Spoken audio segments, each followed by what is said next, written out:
যখনই কোনো কিছু দিয়ে খেতে ভালো লাগবে না বন্ধুরা, তখন কিন্তু এইভাবে ডাল মাখা করে খেতে পারেন। খেতে হয় দুর্দান্ত মজা গরম ভাতের সাথে, আর বানানোও কিন্তু একদম সহজ।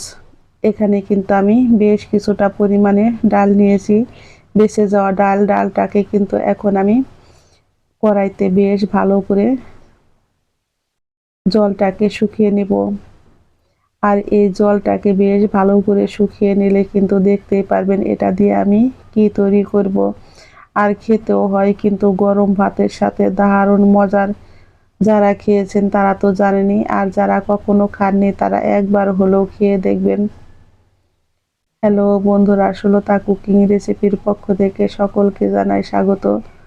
এই পর্যায়ে আমার রান্নার রেসিপি একটু যদি ভালো লেগে থাকে অবশ্যই একটা লাইক কমেন্ট শেয়ার করতে ভুলবেন না। আমাদের সকলের বাড়িতেই কিন্তু কম বেশি ডাল রান্না করা হয়, আর সম্পূর্ণ ডাল কিন্তু খাওয়া হয় না, কিছুটা ডাল কিন্তু বেঁচে থাকে।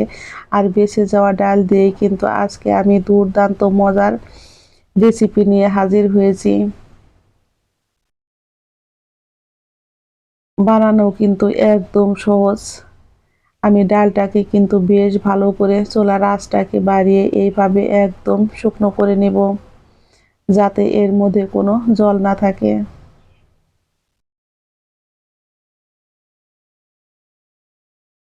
ডালটা কিন্তু আমার প্রায় শুকিয়ে গেছে, দেখতেই পারছেন। আমি কিন্তু এইভাবে আর একটু নেড়ে চুলায় থেকে নামিয়ে নেব।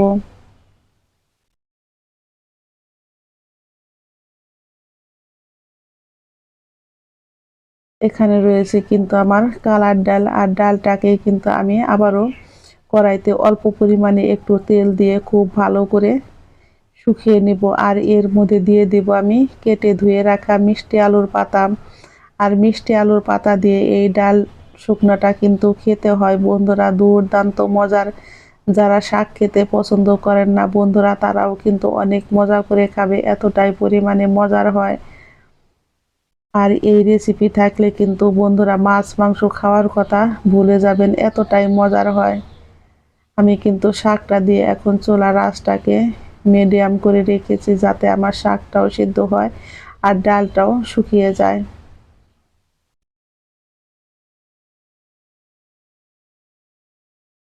এখানে কিন্তু আমি মিষ্টি আলুর পাতা আর ডাঁটা সহকারে দিয়েছি। ডালটা কিন্তু প্রায় আমার শুকিয়ে গেছে, আর পাতাটাও কিন্তু একদম সিদ্ধ হয়ে গেছে। এখন কিন্তু আমি অনবরত নাড়তে থাকবো, আর নাড়তে নাড়তে কিন্তু এইভাবে কড়ার থেকে ছেড়ে আসবে। তখনই বুঝতে পারবেন যে এটা খুব সুন্দরভাবে রেডি হয়ে গেছে।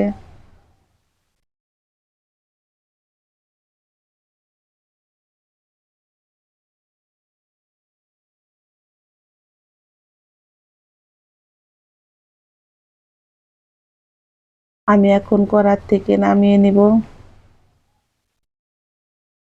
আর এখানে নিয়েছি আমি মটর ডাল সিদ্ধ। মটর ডালটাকেও কিন্তু এখন আমি বেশ ভালো করে একটু শুকিয়ে নেব। আর এইভাবে বেশ ভালো করে শুকিয়ে নিলে খেতে হয় কিন্তু বন্ধুরা দারুণ মজার। মটর ডালটাও কিন্তু আমার বেশ ভালো করে শুকানো হয়ে গেছে, এখন আমি কড়াই থেকে নামিয়ে নিব।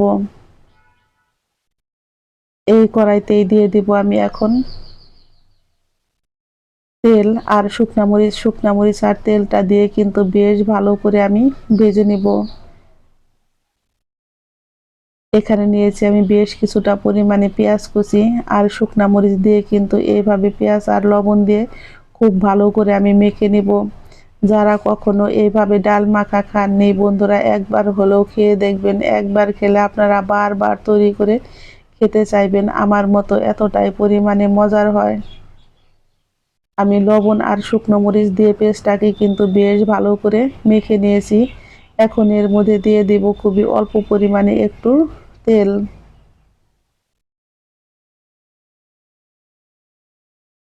তেলটা দিয়েও কিন্তু আমি পেঁয়াজটাকে আর ডালটাকে বেশ ভালো করে মেখে নেব। এই রেসিপিটা কিন্তু একদম সহজ, আর খেতে হয় বন্ধুরা দুর্দান্ত মজার। সকলেই ভালো থাকবেন, সুস্থ থাকবেন। আমি আবারও ফিরবো নতুন নতুন কোনো রান্নার রেসিপি নিয়ে। আমার সকল বন্ধুদের জানাই অসংখ্য ধন্যবাদ। ঝটপট তৈরি হয়ে গেল আমার হাতে মাখা শুকনো ডালের রেসিপি।